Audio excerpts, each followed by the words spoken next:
Muito bem, senhoras e senhores, começando mais um Loucos por Automobilismo, edição número 270 do seu podcast favorito de velocidade, semana de Grande Prêmio do Brasil, chegando para você aqui em Interlagos, hein? E você vai a Interlagos? Teve gente aqui que mandou mensagem para a gente na quinta-feira, no programa aqui que a gente responde perguntas, falando que vai para Interlagos, que quer dicas, que vai ficar no setor sei lá o quê, taraná, taraná. A gente falou muito sobre isso. Se você tiver alguma dúvida, escuta lá. E hoje vamos falar mais ainda, vamos falar mais de GP do Brasil, porque é sempre uma semana muito importante aqui para nós, né? E vamos chamar primeiro o grande Adalto, para a gente saber dele, né? Se ele vai promover a grande volta dele a Interlagos, ou se ele vai ficar recolhido em sua residência, assistindo pela TV. E aí, Adalto? Grande Bruno Aleixo, grande Fábio Campos, grande confraria. Tá tudo certo para eu ir, mas eu não sei ainda se eu vou. Então, tô com uns probleminhas ainda aqui. Eu achei um pouco evasiva a sua resposta, né? Mas eu tô com uns probleminhas ainda aqui de saúde, não tá perfeito. Chegou um e-mail agora meio que eu não li ainda, meio talvez cabuloso, então vamos ver. Mas tá tudo certo para eu ir, vamos ver. O que o pessoal quer saber mesmo é se você vai convidar os seus amigos para um regabof, né? Um chá com torradas, assim, em algum lugar. Evidentemente, você não vai revelar qual é o lugar, porque senão eles vão atrás, né, de vocês. Sim. E aí vai atrapalhar bastante o esquema, né? Isso aí é certeza. Isso aí que a gente vai se ver tudo. Isso aí é certeza. Entendi.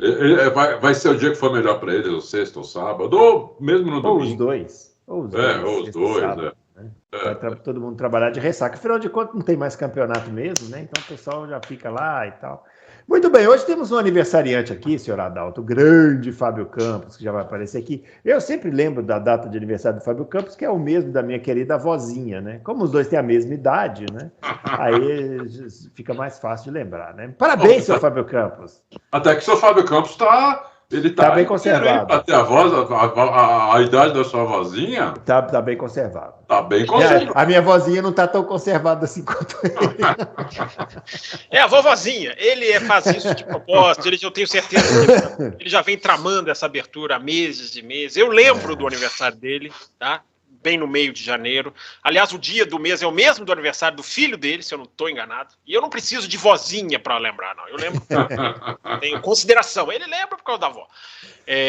Mas eles fazem isso para intimidar, né? Eles querem que hoje eu fique aqui no programa emotivo. Eles fazem isso. Claro.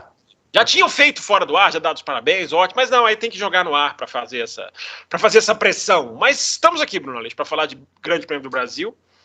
E eu acho que o Adalto, ele não quer dizer algo que eu e você já dissemos. Ele não quer ir, ele não está com essa vontade toda de ir. Eu e o Bruno Aleixo já admitimos que a gente não tem mais o mesmo pique. E o Adalto fica nessa aí de não sei, talvez. Eu acho que no fundo ele não quer, mas vai acabar indo.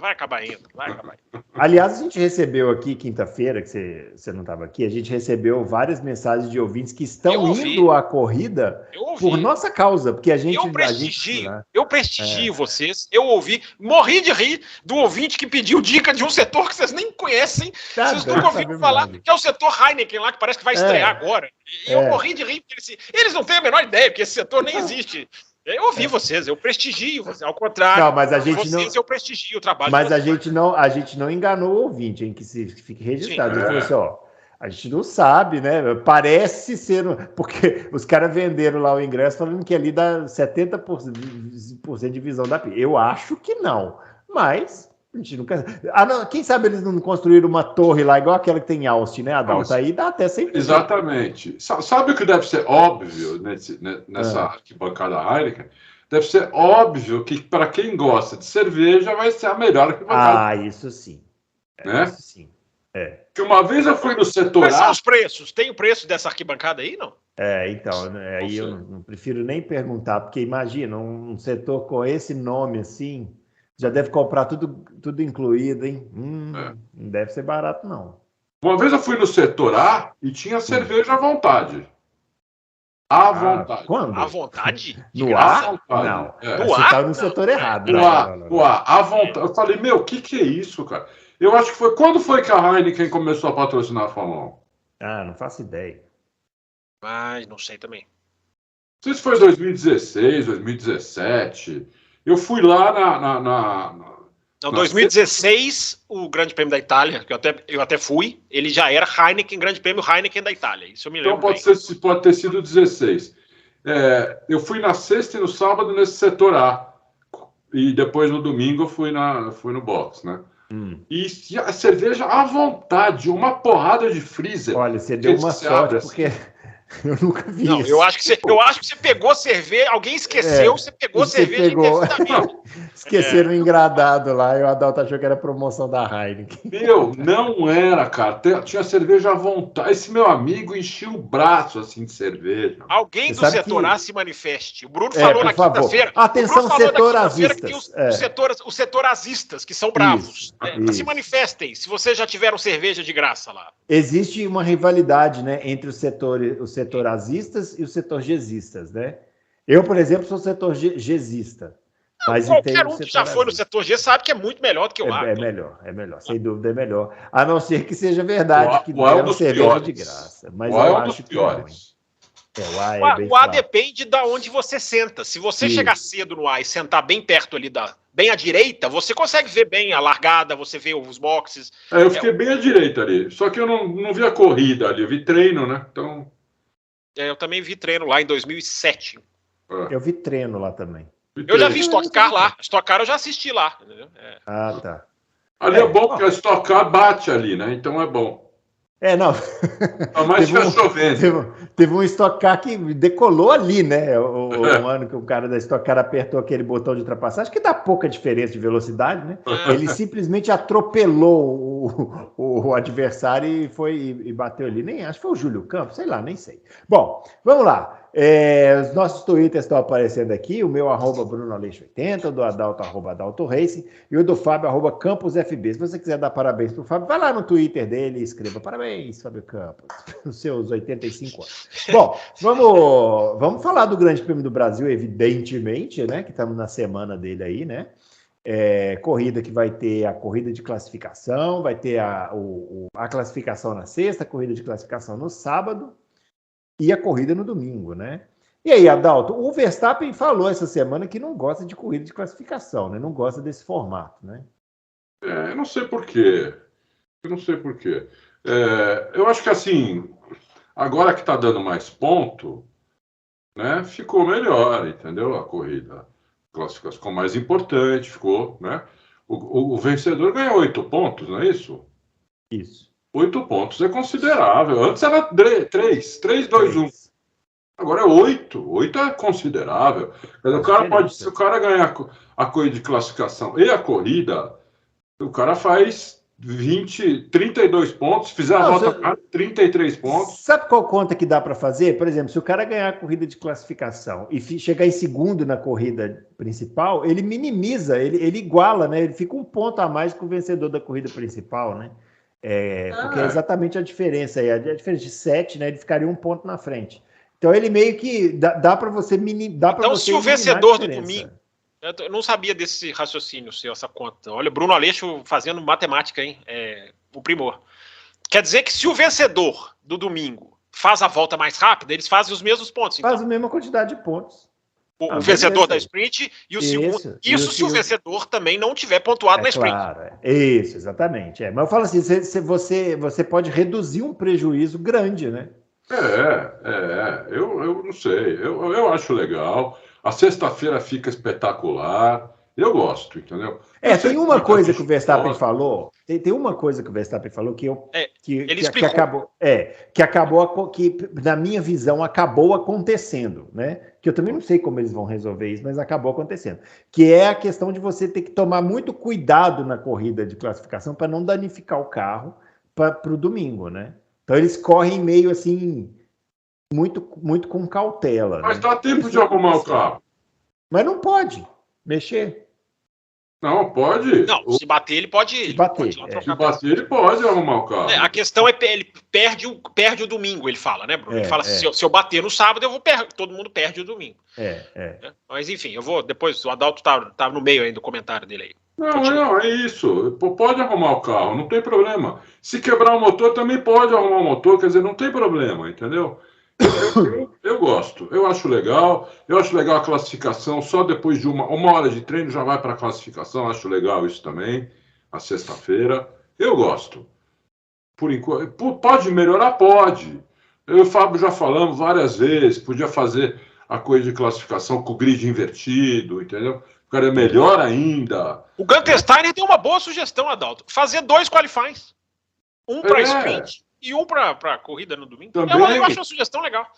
Também, exatamente. Podiam fazer, em vez de o TL2 ser de manhã, já faz uma classificação nova. Sim. Que aí você vai fazer classificações em 2 horários do dia completamente diferentes. Isso muda muita coisa. Também, entendeu? Dá para melhorar ainda mais, mas do jeito que eu já acho legal, entendeu? Dá para melhorar. O grid invertido, para mim, seria tudo de bom.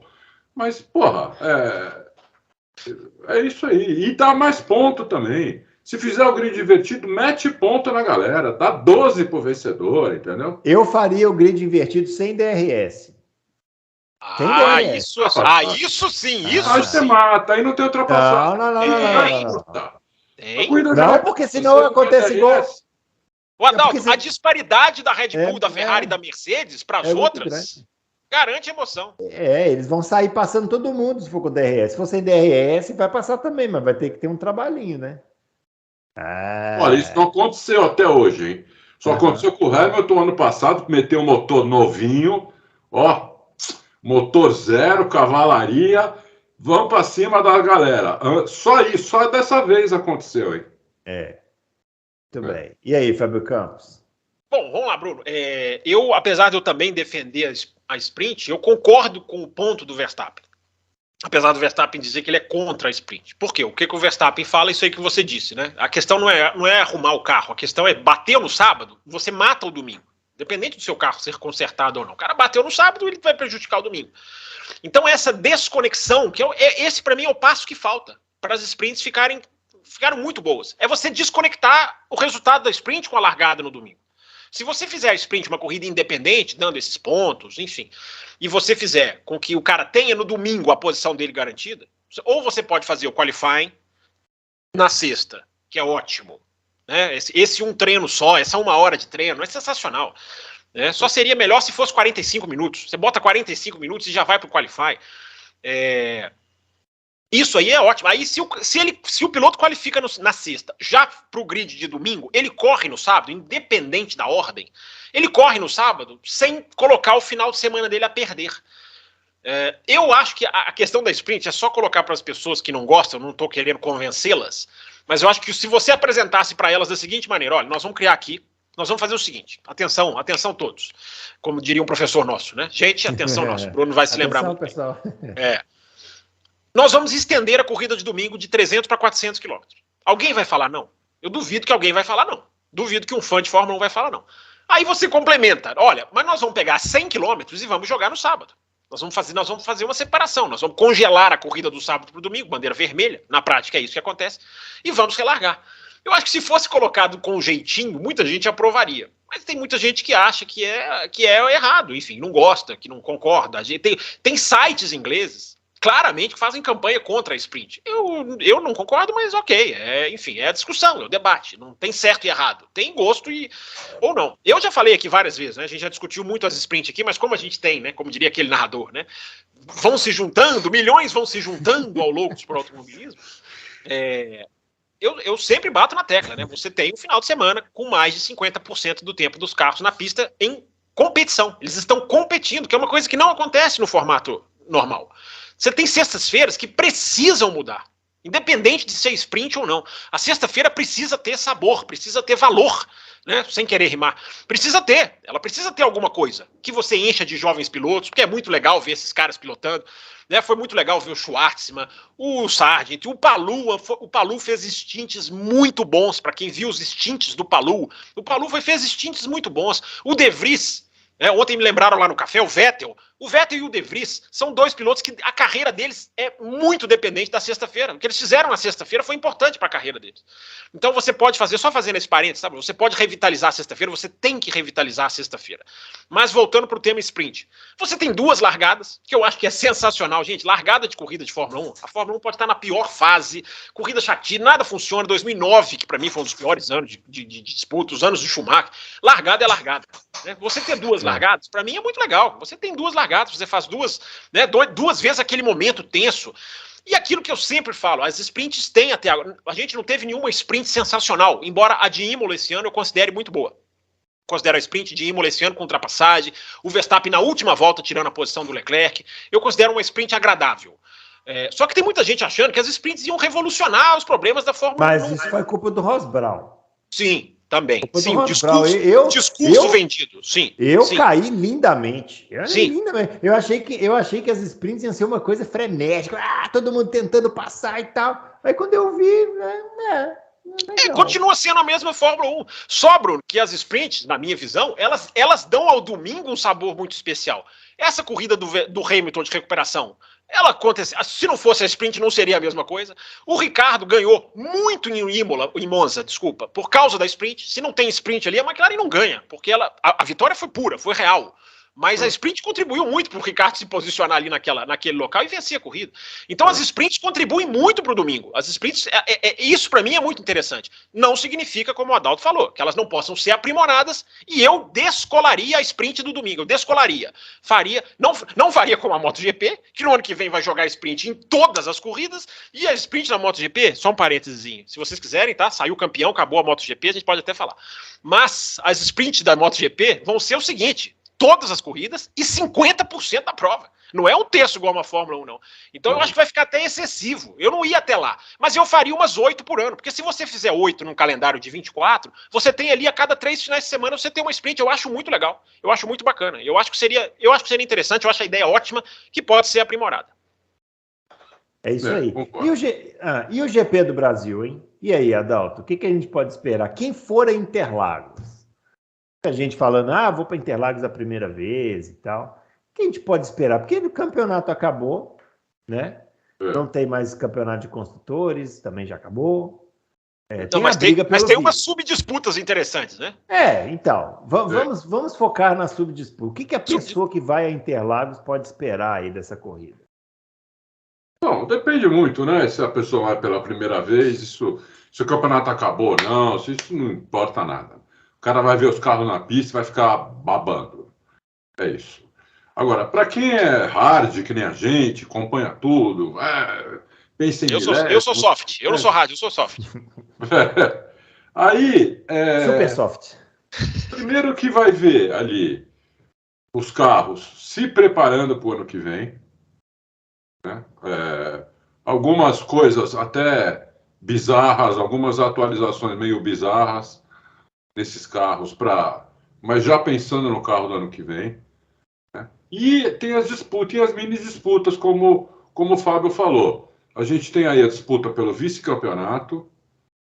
Né, nas últimas 7 provas, se eu não me engano, teve 5 trocas entre Pérez e Leclerc. 5 trocas de posição na tabela.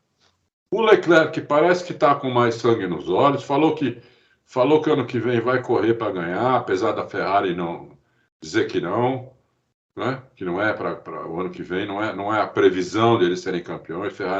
O Leclerc falou que ele vai correr para ser campeão. Eu acho que o Leclerc quer esse vice desse ano.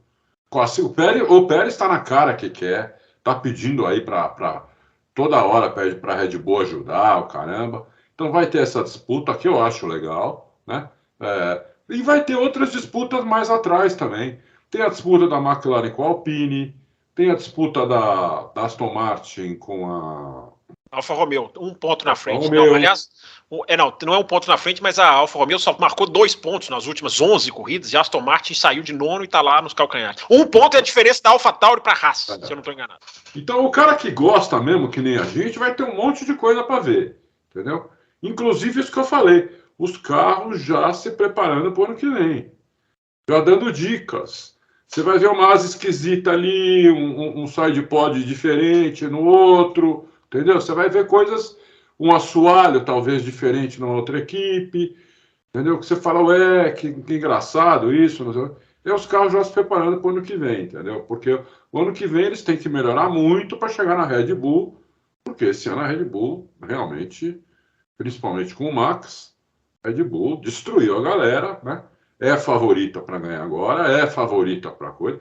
Eu acho que o Verstappen vai chegar a 16 vitórias, apesar de, né, não tá certo isso, eu não apostei nisso, mas eu acho que isso é o mais provável que aconteça.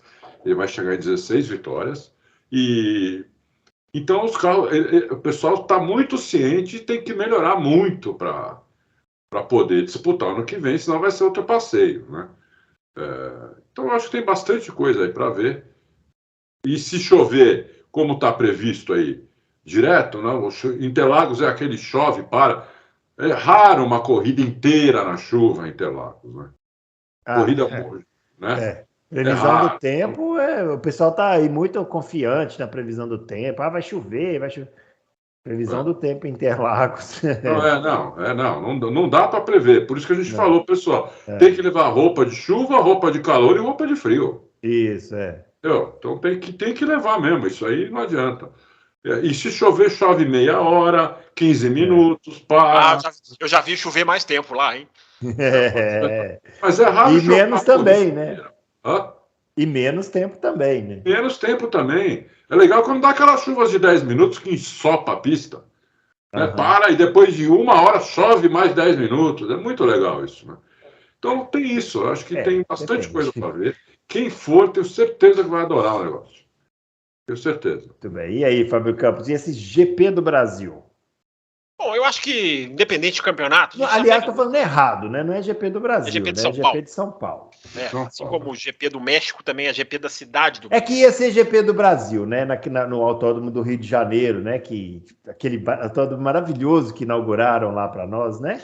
Lá no Rio. É isso. Mas acabou que não vai ser lá, vai ser aqui mesmo. Aí o pessoal deu o nome de GP de São Paulo. Mas em breve estará pronto, né? Aquele autódromo em breve. Sem dúvida, acontecerá. Eu acho, Bruno, eu sempre gosto de dizer, né?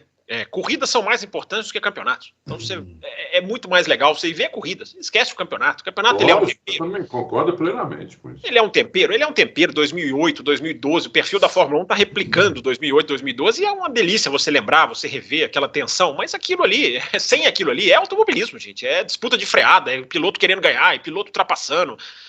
Tem gente que acha que até, eu não defendo muito essa tese, mas tem gente que acha que até fica melhor quando o campeonato acaba, que todo mundo vai para cima, enfim, acho isso meio teórico demais, mas Interlagos é uma atração à parte, então se o cara tem a oportunidade, ele não tem que pensar em campeonato, só se ele não for um fã muito próximo, né? O cara que tá ali chegando, mais ou menos, será que eu vou, campeonato, o cara que é fã de Fórmula 1 não quer nem saber de campeonato, claro. É claro que ele acompanha, claro que ele preferia, vamos colocar assim, mas ele vai para a pista, né? Interlagos é um circuito que tem uma magia própria, né? Uma pista simples, né? Quase boba, mas que rende corridas absolutamente excepcionais. Interlagos não é que Interlagos está na história da Fórmula 1, eu costumo dizer, né? Interlagos não está na história da Fórmula 1 só porque cedia corrida desde 1973.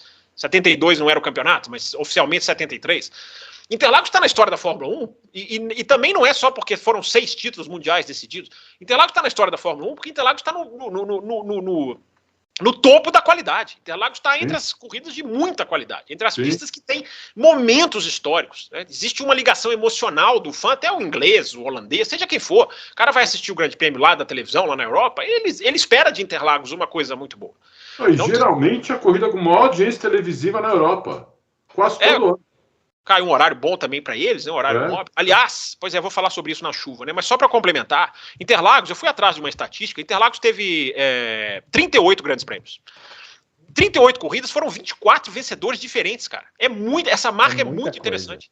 É muito interessante, cara. 38, 24 não tem um rei de Interlagos, né? Tipo um cara que ganhou milhares de vezes. Né? Você tinha o Prost, rei do Brasil, mas era muito Jacarepaguá, né? Jacarepaguá, O Reutemann ganhou muita corrida em Interlagos também, Carlos Reutemann. Mas no antigo, né? Você pegar aí, no antigo. Mudou a pista. Então, assim, é muito interessante, porque troca a geração de carros. Eu repito, se você vê o desenho de Interlagos, é meio até bobo. É até assim, não tem uma coisa que você fala, nossa, essa aqui é uma super curva, mas a pista entrega, né? A Fórmula 1 casa muito bem com essa pista. Acontece essa questão do tempo. Eu torço muito. Eu sinceramente, normalmente, né, a gente pensa, chover, vai apimentar as coisas. Eu me decepciono com essa previsão, independente. A previsão não tá nem aí, porque eu acho. Mas, primeiro, né? Vamos lá. Acho que a Fórmula 1 dava para entregar em Interlagos, com sprint, dava para entregar um espetáculo no seco. A previsão fosse de chuva para um dia, legal, um dia, mistura, embaralha, mas, poxa, choveu os 3 dias. E essa aversão da Fórmula 1 à chuva? Se ficar muito tempo parado, eu tenho dito isso, Interlagos não tem uma janela de luminosidade do dia que é tão grande quanto outros países. Onde, quando começa Interlagos, acho que a corrida é 2 ou 3 horas, não sei, você sabe aí melhor do que o horário da largada. Mas, vocês dois estão aí na cidade, São Paulo, você vai chegar às 5h30 da tarde, 6 já não tem mais luz natural. Não tem luz natural. Então, essa janela, o que aconteceu no Japão, por exemplo, e o Japão acabou já, quando os caras estão descendo do carro, já está meio que escuro no pódio. Então, isso aí é um problema. Isso é um problema. Se ficar parado uma hora, 2 horas... não tem a paciência do japonês também, né? Enfim. Em 2016, Adalto, eu estava na arquibancada, e foi um dos momentos mais bacanas que eu presenciei em Interlagos, que foi o protesto, que ainda era muito tímido no mundo, quase não existia, o protesto da torcida contra a paralisação. Os carros dando volta e as pessoas fazendo assim, protesto legal. 2003, você lembra? 2003. Foi a primeira corrida da história que largou desse jeito, atrás do safety car, né? Por causa da chuva e tal. Caiu uma tempestade lá antes e tudo. Eu lembro que a hora que o safety car estava andando, a torcida vaiando e tal, mas a torcida brasileira, ela é diferente, né? Na hora que o safety car, ele apagou, ele estava passando lá embaixo naquele S, lá fez o laranjinha, e aí encaminhou para fazer aquela outra curva. Pinheirinho. Nunca sei não. É Pinheirinho? Não, Pinheirinho é a próxima. Não, a que puxa para a esquerda é o Pinheirinho. A que puxa para a esquerda é Pinheirinho? Tem um Pinheiro ali, né? Tem um Pinheirinho ali. Então Depois a entrada do S, que é a direita, e o Pinheirinho. Lá em cima, Bruno, é o bico de pato, entendeu? Depois isso. Ele estava lá no Pinheirinho ali fazendo, e foi aí que apagou a luz. Na hora que apagou a luz, a torcida brasileira igual gol. Igual gol. Torcida brasileira, realmente, assim, Não, mas é por isso, né, Bruno? Por isso que vale ouvir vocês na quinta-feira falando, né? É por isso que vale você ir para Interlagos. É por esse tipo de detalhe. Eu sempre falo para as pessoas, você quer acompanhar a corrida mesmo? A televisão é melhor. Você tem informação, você tá ligado em tudo que tá acontecendo. Agora, para você vivenciar automobilismo, que é muito melhor do que ver pela televisão, ir para a pista é uma coisa que você não vai falar sobre isso ontem. É uma coisa que você não vai esquecer nunca mais. Se você é fã de automobilismo, se você for só uma, não precisa em 180 igual o Bruno, 250 igual a Adalto. Se você é fã de automobilismo, você só precisa em uma. Agora, vai ser difícil você parar, eu garanto. Eu fui em 98 achando que ia ser uma ou duas. Fui 22 seguidas. Por não conseguir parar. O Fábio Campos é o presidente do setor G, né? Você sabe, né? Eu vi você falando sobre isso, não tem nada daquilo que você falou. É o presidente. Eu sou pau mandado ali. Mas é muito legal. Então eu acho que tem isso, tem essas questões todas do campeonato. Eu acho que vai ser muito, muito interessante. Também não vejo o Verstappen perdendo a corrida, mas atrás do Verstappen pode ter muita coisa interessante. Então eu acho que, independente de campeonato, eu sempre falo, corridas são mais importantes do que campeonato. Vá vivenciar a corrida, quem puder, quem tiver a oportunidade. Uhum. Muito bem. E vocês vão ver na pista lá o novo cidadão honorário do Brasil, né? O Lewis Hamilton, né? Foi homenageado lá em Brasília, né? Será que alguém avisou o Hamilton assim que ele ia entrar num ambiente um tanto quanto assim tóxico assim para ser homenageado, para dizer o mínimo, Adalto? Eu ficaria meio com medo assim de entrar. Rapaz, deve ser pesado ali, né? Isso assim. Aliás, o Hamilton conseguiu um milagre, isso a gente tem que dizer, viu? Olha, parabéns o Hamilton, porque ele conseguiu fazer o Congresso brasileiro ficar lotado numa segunda-feira. Parabéns, Hamilton. Isso aí realmente é coisa de verdade, gênio. Lotado, a galera gritando, né? Isso. Pô, eu nunca vi deputado trabalhar segunda-feira, foram lá fazer homenagem ao Hamilton. O Hamilton realmente arrebentou nessa. Parabéns, Hamilton. Valeu mais do que os 7 títulos mundiais. O Hamilton é engraçado, né? Porque o Hamilton, assim, quando ele começou na Fórmula 1, aqui, ele tirou o título do Felipe Massa logo em 2008, que era o segundo ano dele. a torcida ficou com o bode dele. Porque, né? O brasileiro ia ser campeão, a gente não tinha um campeão já desde o Senna. Ficou mais com o bode do Glock do que dele, né? Mas ficou ficaram com o Glock, então, deve ter recebido até ameaça de morte. Ninguém reparou que não foi só o Hamilton que passou o Glock, né? Teve outros pilotos também, inclusive o que estava atrás do Hamilton também passou o Glock. Não, ninguém reparou no pneu. O Glock estava com o pneu de pista seca. Não, ninguém reparou que se desse certo, o Glock ia conseguir um resultado histórico para ele, né? Que foi o que ele tentou fazer, né? E não deu. Exatamente. E ele ficou assim, a maioria passou a não gostar dele, né? Ele foi reconquistando a torcida com os anos. Né? Foi reconquistando a torcida com os anos, até ele ter uma torcida muito grande aqui no Brasil. Sem dúvida nenhuma, a maior torcida, né, que ele tem. Né? O ano passado a gente viu, parecia brasileiro. Cada ultrapassagem que ele fazia, que bancada aí, a loucura, parecia um brasileiro realmente. E agora, como cidadão brasileiro, provavelmente vai ter uma torcida no mínimo igual ao do ano passado. E eu acho que casa bem, né? O Brasil, com o Hamilton, ele é muito fã do Senna, a torcida ama o Senna. Então, acho que casa bem, acho que vai ser legal isso daí. Ele ter pego a bandeira ano passado, tudo conquistou muito, né, o pessoal. E fora da pista, não, uma pessoa bacana, decente, que luta por causas bacanas. Então, realmente, acho que o Brasil adotou aí, até a gente ter um nosso puro sangue mesmo, né? Vai demorar. Ainda vai demorar um pouco. Pode demorar ainda, entendeu? Mas a esperança é a última que morre, né? O Fábio Campos, o Hamilton, ele depois disso aí que o Adalto falou, né? Depois de 2008, né? Ele meio que foi assim, ele criou uma identidade com a torcida brasileira e tal, né? Você acha que isso foi forçado assim da parte dele ou surgiu naturalmente? Assim, ele realmente se identifica com o país? Boa pergunta, Bruno. Depois, eu não queria, mas depois eu vou, se você me permitir, eu dou um pitaco sobre a cerimônia de ontem. Foi ontem, né? Segunda-feira. Hoje é seu aniversário, você tem. Hoje pode, né? Eu queria saber se eles retiram cidadania honorária, porque se retirarem, eu capaz de eu me inscrever. Ou se eles só inserem. Se for lá, né, o único prazer que eu teria de entrar naquele lugar era para retirar a cidadania. Exatamente. Mas, enfim, a sua pergunta é muito boa, Bruno. Eu nunca senti na arquibancada de Interlagos um ódio. Se vocês estiverem ouvindo estouros, são relâmpagos que estão caindo aqui. Uau! Uau, eu achei que tivesse sido um avião que caiu.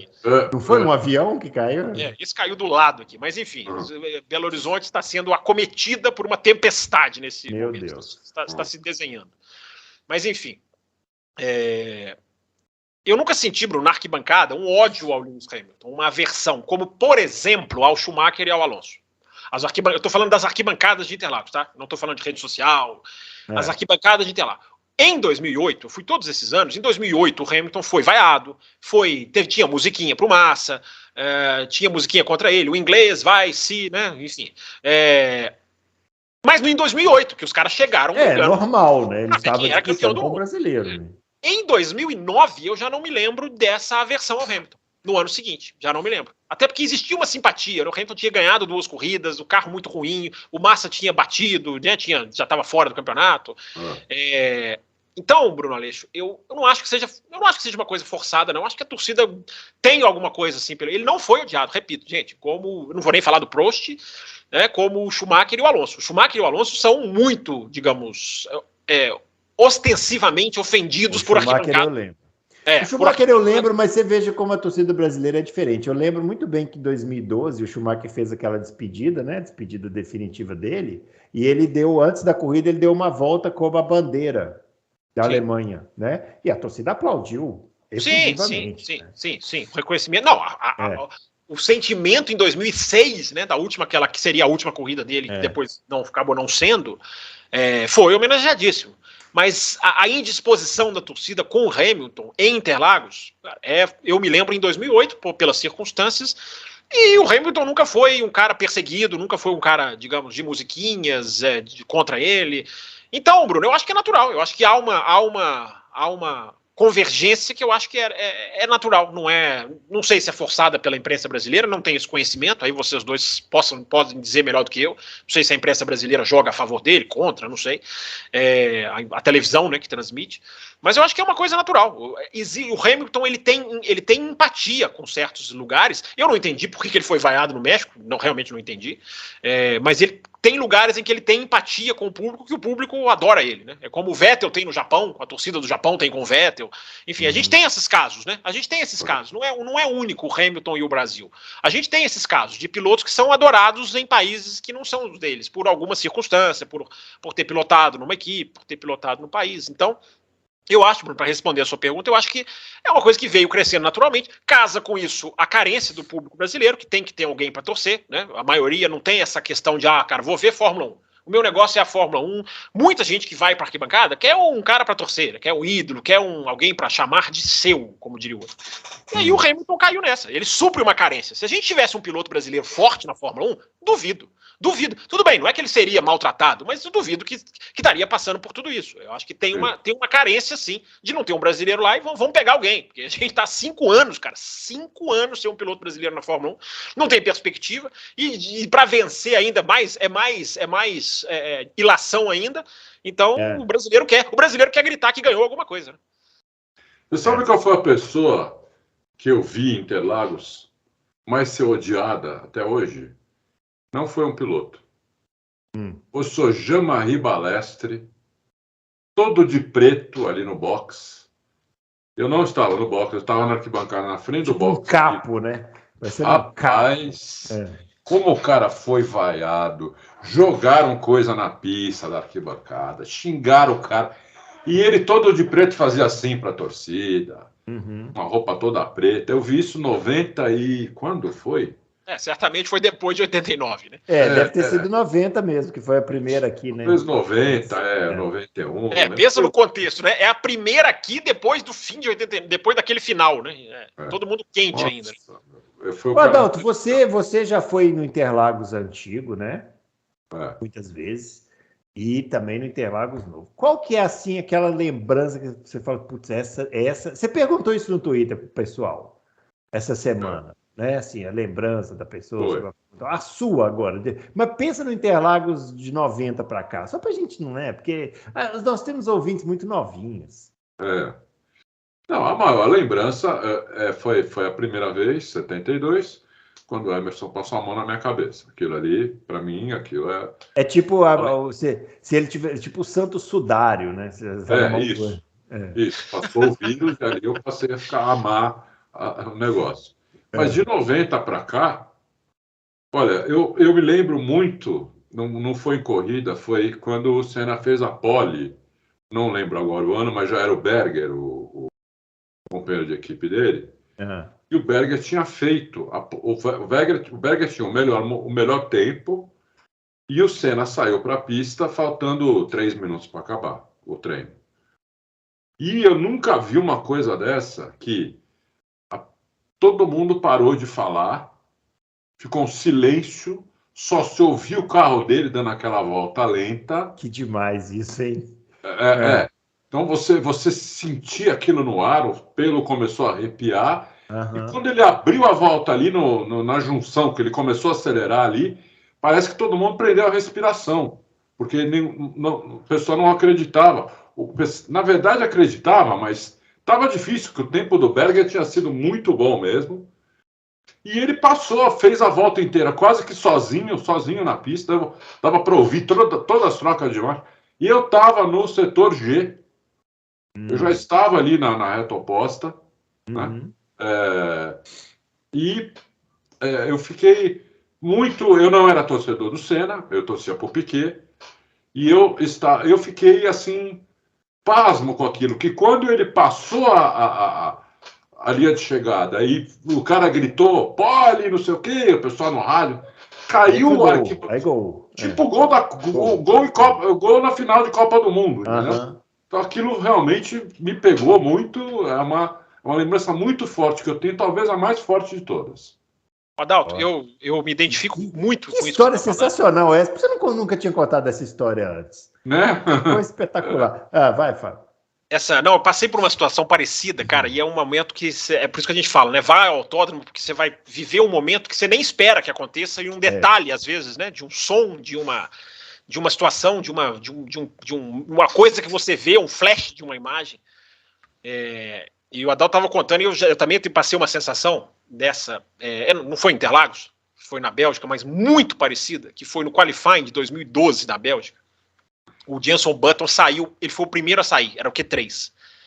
E também deu essa coincidência, né? Deu essa coincidência, a McLaren, deu essa coincidência dele ser o único na pista. Isso é uma coisa que tem que, sim, não dá para orquestrar, né? Isso é uma coisa que se você vivencia, dificilmente você vai vivenciar de novo. Por algum motivo, o Jenson Button foi o único a sair. Então você conseguia ouvir a volta dele, e era muito impressionante você ouvir o ecoar de um motor no meio da floresta, das árvores. E como eu estava no pé da Eau Rouge, eu ouvia o motor do Button acima de mim.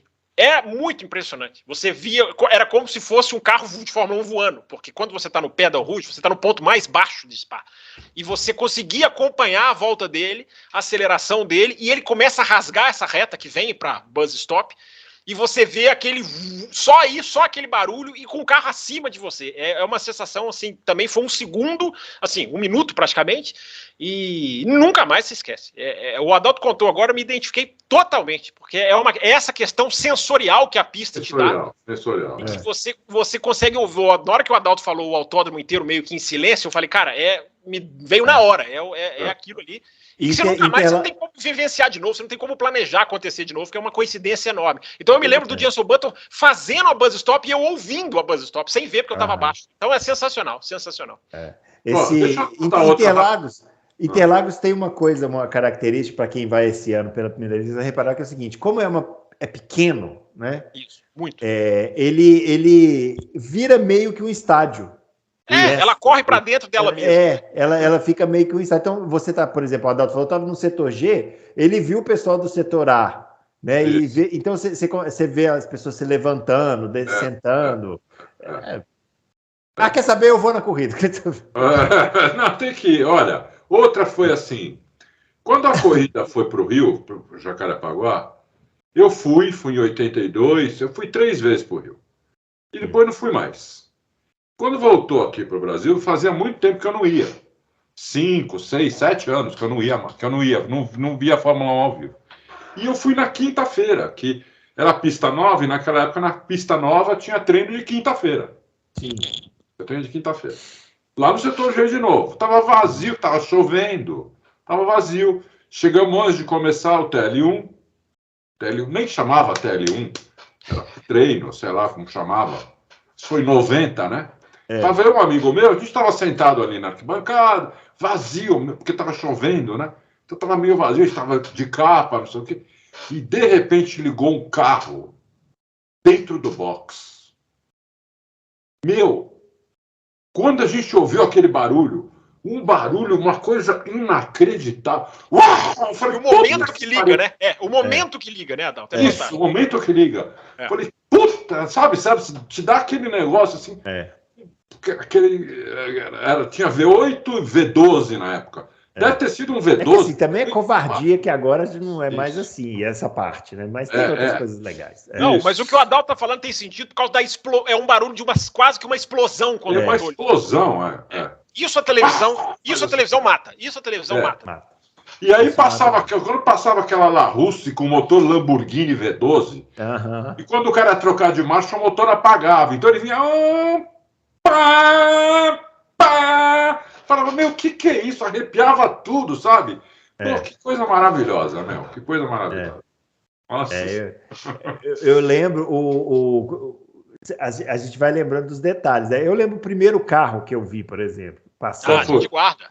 Não tem como. Foi o Tarso Marques na Minardi.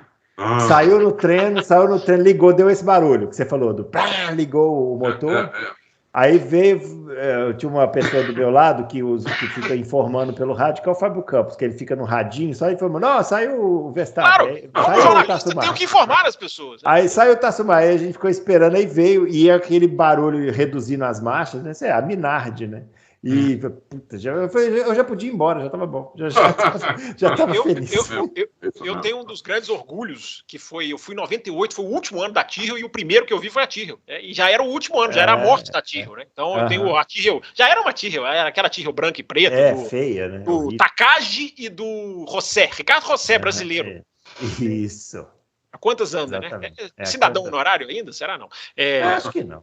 Mas enfim, esse negócio de... Agora, meu Deus do céu.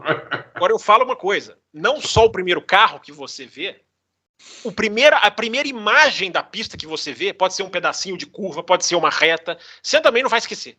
Ou pode ser depois que você já passou do portão, ou antes. Interlagos dá para você ver antes de você entrar, dá para você ver uma certa... Quando eu fui, não tinha os prédios. Hoje tem 2 torres lá que não tinham antes, né? Dava para ver algumas coisas dali. Eu lembro que eu fui no ônibus alto, de excursão. Então, o primeiro pedaço de pista que você vai ver, você também não vai tirar da sua cabeça, você vai guardar para sempre. É verdade. Eu tenho mais coisas para contar, eu vou deixar para o ano que vem. Quer contar mais uma? Peraí, você vai segurar um comentário por 365 dias. Não vai, não. Ele não lembra o que ele comeu hoje no almoço? Você acha que ele vai lembrar de... O velho tem essa, né? Você não lembra, você perde a memória recente, mas a memória antiga fica. Sei. Não, conta aí, porque aí depois nós vamos passar por mais um tópico aqui, e depois tem um tópico final aqui. É que essa aqui não é, essa que eu vou falar agora não é de Fórmula 1. Existia aqui todo ano as 1000 milhas brasileiras. Sim. Que começava num dia e terminava no outro. Começava no sábado, né, à tarde, e até domingo, sei lá que horas.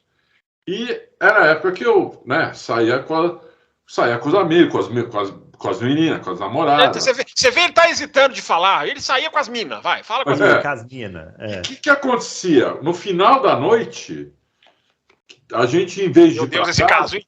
Meu Deus, esse caso, hein? Onde vai parar esse caso? Em vez de ir para casa, ia para Interlagos, madrugada, 3h30, 4 horas da manhã, entrava ali de carro, não tinha ninguém para te proibir isso. Você entrava de carro, ia lá na curva 2 e parava o carro ali perto da curva 2 e sentava ali em cima do morrinho. E via os carros passando, as 1000 milhas brasileiras. Que tinha Porsche, tinha tudo. Não tinha só carro porcaria, né? Eu fiz isso muitas vezes. Ficava lá 1h e meia. Era muito legal, Não era Fórmula 1, né? Mas era muito legal. É automobilismo, né, Adalto? É o cheiro do automobilismo, né? Exatamente. Tem um negócio diferente, né? Vamos puxar um tema aqui rapidinho, queria falar com vocês, que eu estava pensando. O Ricardo ainda não decidiu, né? O que vai fazer no ano que vem. Mas tudo indica. Eu acho que ele já decidiu e a gente não sabe, mas eu acho que já está. Tudo indica que ele será piloto reserva da Mercedes, né? Ou da Red Bull. Mas. Tá mais para Mercedes. O Vandoorne já saiu, né? O De Vries saiu, tudo está caminhando. Então, e aí? Porque o Hamilton falou que não vai, que provavelmente vai renovar esse contrato, vai ficar mais tempo. Eu acho que o Russell é jovem, é o futuro da Mercedes. O que o Ricardo está pensando da vida? Assim, qual que é se fosse o coach do Ricardo, Adalto? É só para ele, é só para ele se manter na Fórmula 1 de alguma maneira. Por quê? Mas aí é o que a gente falou do Drogovic. Se manter na Fórmula 1 desse jeito... Mas é que ele tem mais chance de voltar que o Drogovic. Talvez ele tenha mais chance de voltar do que o Drogovic de entrar. Ele é diferente. Tem umas diferenças com o Drogovic. Tem uma diferença. Só que não na Mercedes. Na Mercedes, o Ricardo, se ele estiver achando que ele vai entrar no lugar ou do Hamilton ou do Russell, vai ser a maior frustração da vida dele. Não vai entrar no lugar desses dois. Eu acho que se ele for para a Mercedes agora, eu diria que é quase uma caridade que a Mercedes está fazendo. Porque o Ricardo não tem muito a oferecer. O Ricardo, tecnicamente, é um cara fraco. Ele não é um cara de bom feedback. Isso é notório na Fórmula 1. Todo mundo fala isso. Ele não tem bom feedback. Entendeu? Então, ele não... Tecnicamente, eu acho que ele vai contribuir muito pouco. Entendeu? Tá saindo por baixo, apesar de ter feito uma super corrida, a última corrida, mas tá saindo por baixo. Então, eu acho que é uma tipo assim, para ele... Pô, a Mercedes pegou ele lá. que nem o Ocon ficou um ano lá na Mercedes, também do lado da Toto Wolff. É o que o Ricardo vai fazer se ele for para lá. Ele vai ficar lá de braço cruzado, lá do Toto, vai dar uns palpites ali, vão dar umas risadas. Ele é muito bom com a imprensa, é muito bom de relações públicas. Eu acho que é mais para isso. Porque, tecnicamente, eu não vejo nenhuma razão para o Ricardo ser piloto reserva da Mercedes ou da Red Bull. Entendeu? Eu não vejo. Posso estar errado, mas eu não vejo. Eu não vejo nenhuma razão. Eu acho que tem vários pilotos melhores que ele para fazer isso. Entendeu? Mas acho que ele é muito bom de relações públicas, com a imprensa, tudo, dá risada, faz piada. Eu acho que é isso, entendeu? Agora, ele não vai ter chance nenhuma de sentar naquele carro para ser piloto titular, para disputar um campeonato. Olha, não aposto um centavo nisso. E aí, Fábio? Vamos lá. Primeiro, eu acho que o ganho do Ricardo o ganho da Mercedes, não acho que seja caridade, porque a Mercedes vai ganhar um enorme fenômeno de marketing. O Ricardo, ele gera marketing, ele é um dos pilotos mais famosos da Fórmula 1, um dos mais queridos nos Estados Unidos, no mercado americano. Ele é um cara muito querido no mercado americano, ele é um personagem do Netflix, né? Também ele, o Gunther Steiner, enfim. Então ele traz isso para a equipe, é a questão do marketing. Eu não acho que ele vá para a Mercedes querendo sentar na Mercedes. Ele vai para a Mercedes porque ele quer continuar no jogo. Por isso que ele não quer ir para a Indy, ele não quer ir para outra categoria. Porque na hora que ele vai para a Indy, até se ele for bem, ele está fora do jogo. Ele está fora ali do métier, como diria minha avó. Ele, estando como piloto reserva, ele está ali, cara. Ele está todo final de semana, ele pode estar ali. Ele está trabalhando, ele está conversando. Se ele fechar com a Red Bull, que é uma informação de que ele negociou, eu também acho que ele está muito mais para a Mercedes, mas se ele fecha com a Red Bull, ele está ali, cara. Estabilidade de pilotos não é uma coisa que a Red Bull oferece. Red Bull, se o cara não andar, ela vai lá e saca. Entendeu? Então, se ele assinar, se puder escolher, né, a Red Bull é melhor, né? Porque até eu acho que a gente está falando. Eu acho que o Ricardo tem alguma coisa na manga. É muito possível que ele tenha alguma coisa na manga, que eu não sei se vai virar, se não vai virar. A gente já falou aqui, né? As vagas que vão abrir 2023 para 2024 não são muito diferentes das que estão abrindo agora para o ano que vem. Não são muito diferentes. A Mercedes está estável, o Hamilton vai andar até 45 anos. Eu já falei, o Hamilton para mim, vai ser o cara com o maior número de grandes prêmios na história. Vai passar o Alonso, e o Alonso ainda vai esticar a marca dele. Para mim, o Hamilton, se bobear, vai passar o Alonso. A Red Bull essa chance, não está fechada, embora acho que a Red Bull está muito satisfeita com o Pérez. Não vejo o Pérez correndo perigo hoje. Só que no ano que vem pode mudar tudo. Hoje o Pérez está lá fazendo exatamente o que a Red Bull quer, gente. Ele ganha lá umas corridas de vez em quando, ele entrega a posição, ele não fica... E se for substituir, ele não ia ser pelo Ricardo? Eu não sei, se o Ricardo tiver como piloto reserva, e eles tiverem lá De Vries e Ricardo, eu não sei se eles pegam o De Vries, não, porque o Ricardo tem uma história com a Red Bull, né? O Ricardo na Red Bull era outro piloto. Né? A gente tem que lembrar disso. Então não sei o que vai acontecer. Agora, eu acho, Bruno, na minha opinião, o que ele quer é estar no jogo. Ele quer estar ali, ele quer estar no meio, ele quer estar conversando, ele quer estar em contato, ele quer estar ali, né? Não só em contato técnico, né? Telemetria, ele vai estudar, ele vai aprender muito onde ele estiver, vai aprender. Então tem que ter essa humildade, né? Ele tem que ter a humildade de pensar, cara, eu não estou bem. Hoje eu não estou um piloto de Fórmula 1 de alto nível. Então, eu acredito que ele tem essa humildade, mas é um achismo meu. Ele tem que sentar e onde ele parar como piloto reserva, ainda que ele seja piloto reserva, sei lá, cara, da Haas, embora essa possibilidade não exista. Mas ainda que fosse, ele tem que se desenvolver, ele tem que sentar, é uma coisa que eu falei do Rosberg lá atrás. Ele tem que sentar e trabalhar. Ele tem que trabalhar. O Ricardo precisa trabalhar. A gente fica muito nessa, vai pilotar, não vai? Ele não vai pilotar, ele já falou que ele não vai pilotar. Aonde ele sentar, ele tem que aproveitar e tentar se desenvolver, tentar aprender, tentar entender o que aconteceu com ele. Entendeu? Eu li até que a McLaren ele pode até ficar na McLaren como terceiro piloto. Se ficar, meu amigo, tem que fazer alguma coisa, tem que se desenvolver. O que ele estudou do Norris hoje, pelo visto, não adiantou. Eu tô aqui com o placar dos qualifies, Bruno, se você quiser, tá? Preencher pauta, encher tempo do programa. O placar dos qualifies, a mais assintosa diferença do grid é 18-2 pro Norris. É a mais assintosa, nem na Williams.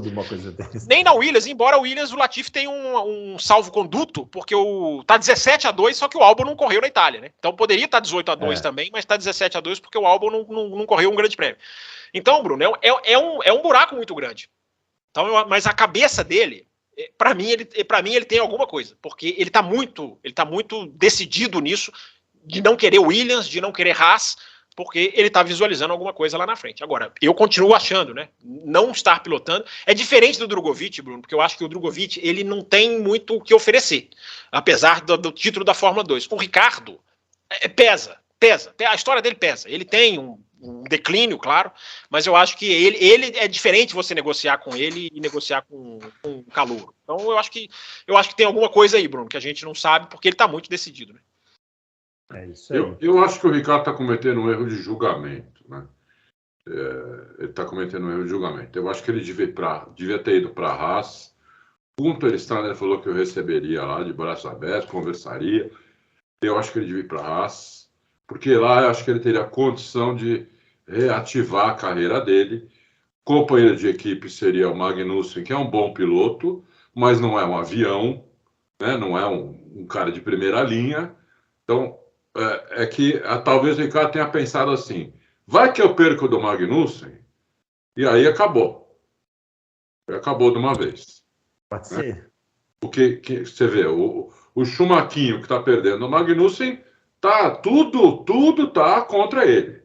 Mas o Ralf Schumacher disse que a Haas deveria demitir o Magnussen e deixar. Olha quem falou, né? É muito engraçado como o Ralf Schumacher é comentarista da Sky Itália e as coisas que ele fala sobre o Mick ganham manchetes. Bicho, o cara é tio do cara. E ele fica lá falando, por que não demite o Magnussen? Tá 15-5, eu tô falando de placar de qualifiers, tá 15-5 pro Magnussen. Mas o cara é tio do outro, cara, e a gente fica... Isso só não é mais ridículo do que o boicote lá da Sky com a Red Bull com a Sky. Eu não sei qual que é mais ridículo, mas enfim. E os palpites do Ralf Schumacher é o pior esse piloto comentarista que eu conheço.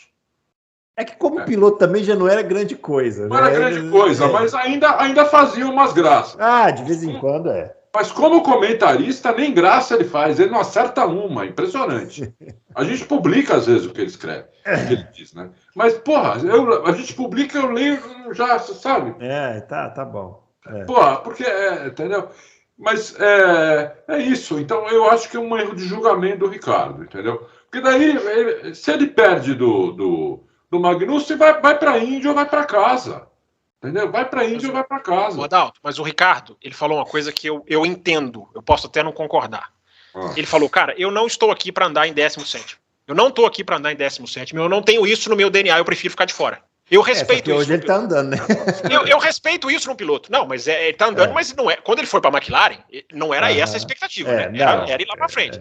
Então ele falou, eu não quero ir para uma equipe para ficar brigando. Eu respeito, não estou dizendo nem que eu concorde, mas eu respeito o cara, que é o meio que o Vettel falou. O Vettel falou, cara, eu não tenho como ficar aqui brigando por nono, por oitavo. Eu não tenho isso mais, eu não tenho isso em mim. Isso não casa comigo. Mas o Vettel eu entendo que o Vettel é um tetracampeão. Um cara que está em terceiro, é o terceiro que mais ganhou corrida, não é?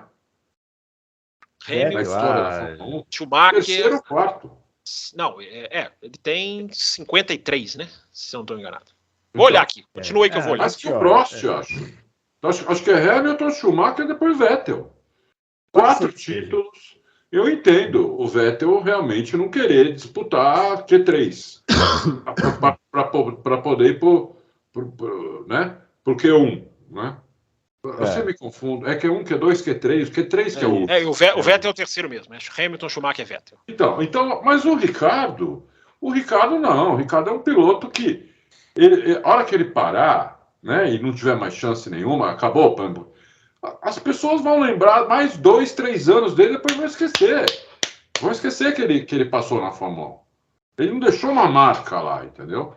O Vettel não, o Vettel deixou uma marca. Daqui a 50 anos vão falar do Vettel. Isso não é de fora para dentro, isso é de dentro para fora. O Ricardo, ele já vivenciou vitórias. Ele já teve lá, ele já teve o sabor de andar lá na frente. O cara que já passou por isso, eu entendo que ele não queira descer, ele não aceite descer. Né? Agora, muito da descida dele tem ainda a deficiência técnica dele, né? Por isso que eu falei, o que aconteça com ele tem que evoluir. Se ele não colocar na cabeça evolução e simplesmente estou aqui no jogo, estou conversando, vou tentar, ele tem que evoluir, ele tem que aprender alguma coisa que ele não aprendeu.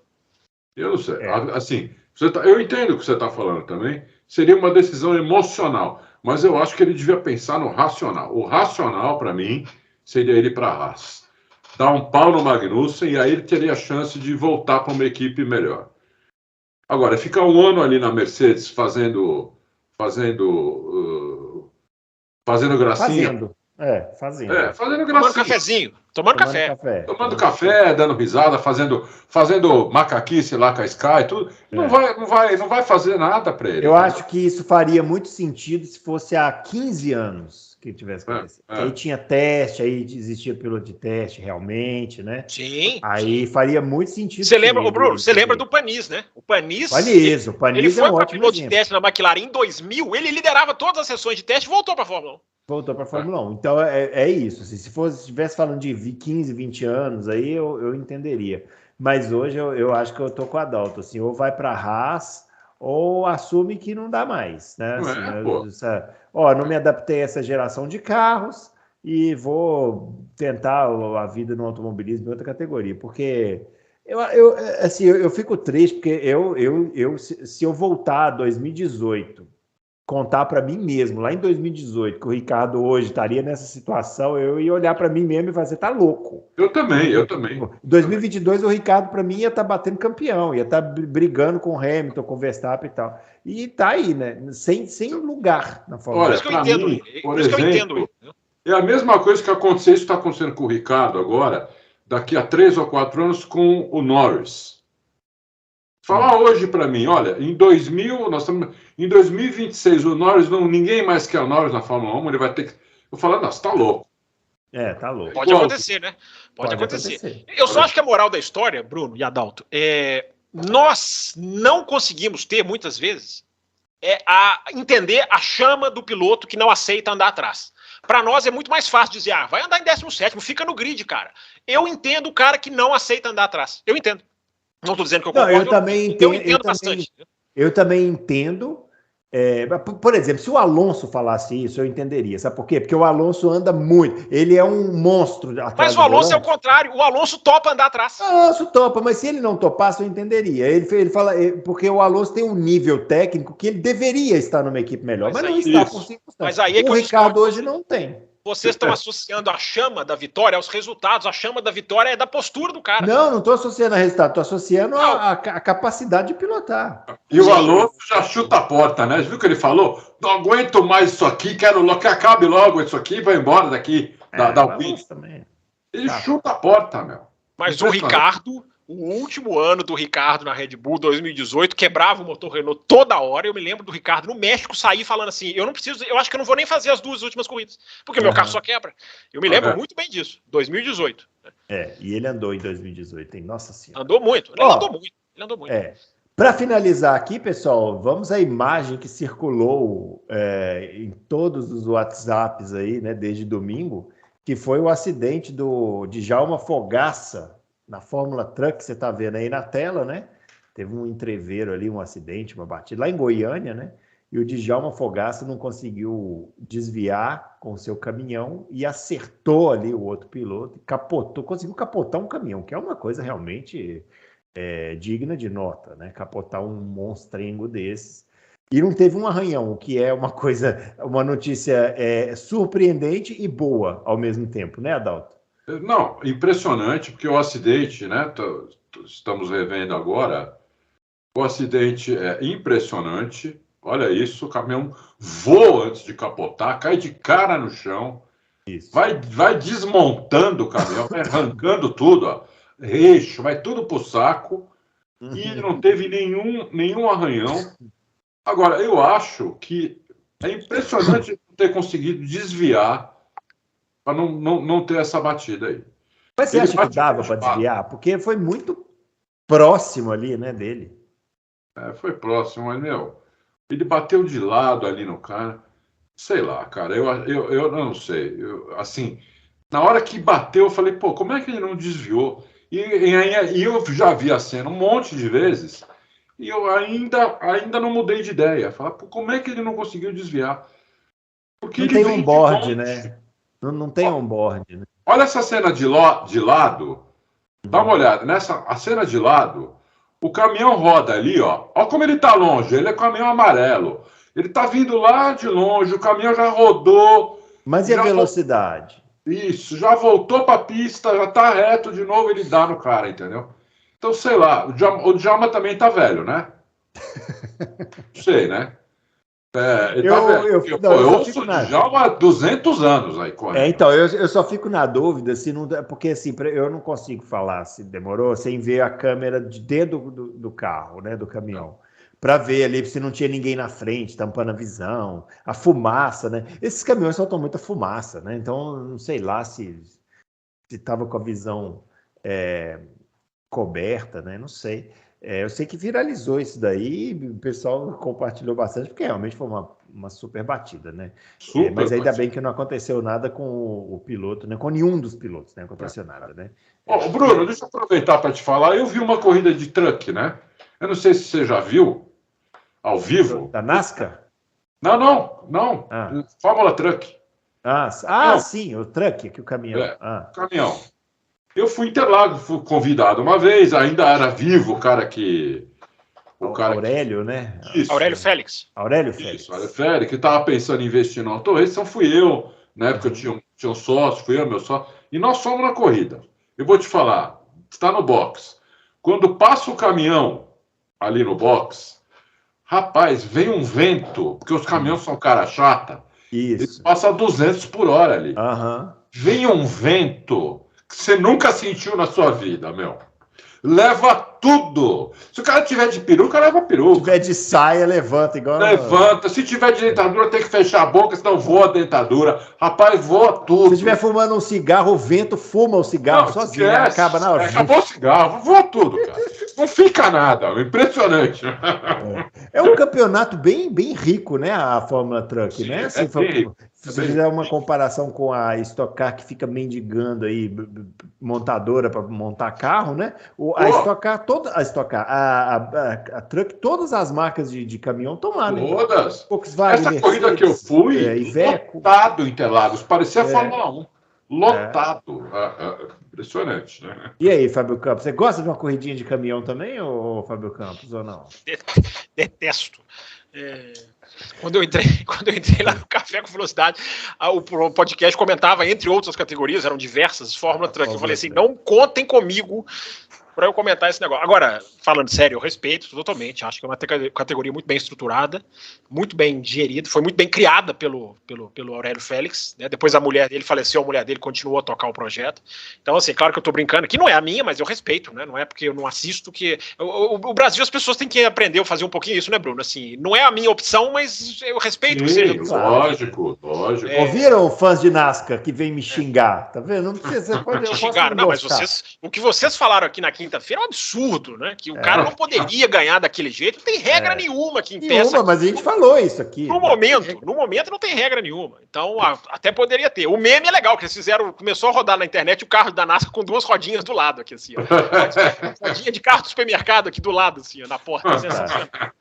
Mas a Fórmula Truck é, acima de tudo, também, é bom ressaltar, muito segura, né? O caminhão tá muito seguro. Esse acidente, eu acho que vale a pena elogiar a segurança da estrutura, pra você ver que o caminhão desmancha, mas a estrutura, que é a caixa, né? Essa que o Adalto falou, essa caixa não desmonta. Então é um atestado de segurança positivo para a Fórmula Truck. É isso aí. Muito bem, pessoal. É isso então, finalizando o nosso Loucos por Automobilismo. Então, essa semana teremos Interlagos, teremos GP de São Paulo. Você que vai, boa sorte. Aqui no Auto Race, no Loucos por Automobilismo, a gente ainda não sabe o que faremos. Se vai fazer o programa na quinta, foram transparentes dessa vez. Foram transparentes. Eles não fazem ideia da agenda da semana. O Adalto não sabe se vai na corrida, se não vai na corrida, então nós vamos esperar. Ou o programa vai ser na quinta, ou o programa vai ser na sexta. Fique ligado aí, você vai saber. Vocês têm redes sociais, acompanhem aí, vai todo mundo ficar sabendo, não tem problema, entendeu? Se você estiver esperando os nossos comentários antes de ir para a corrida, se for na quinta, você vai ter, claro. Se for na sexta, você fica lá no hotel, se você não mora em São Paulo, né, assistindo tudo, para pegar as dicas para o sábado, ora bolas. Por que não? É isso aí. Muito bem, pessoal. Um grande abraço para todo mundo e até o próximo Loucos por Automobilismo, que vai ser quinta ou sexta. Até mais.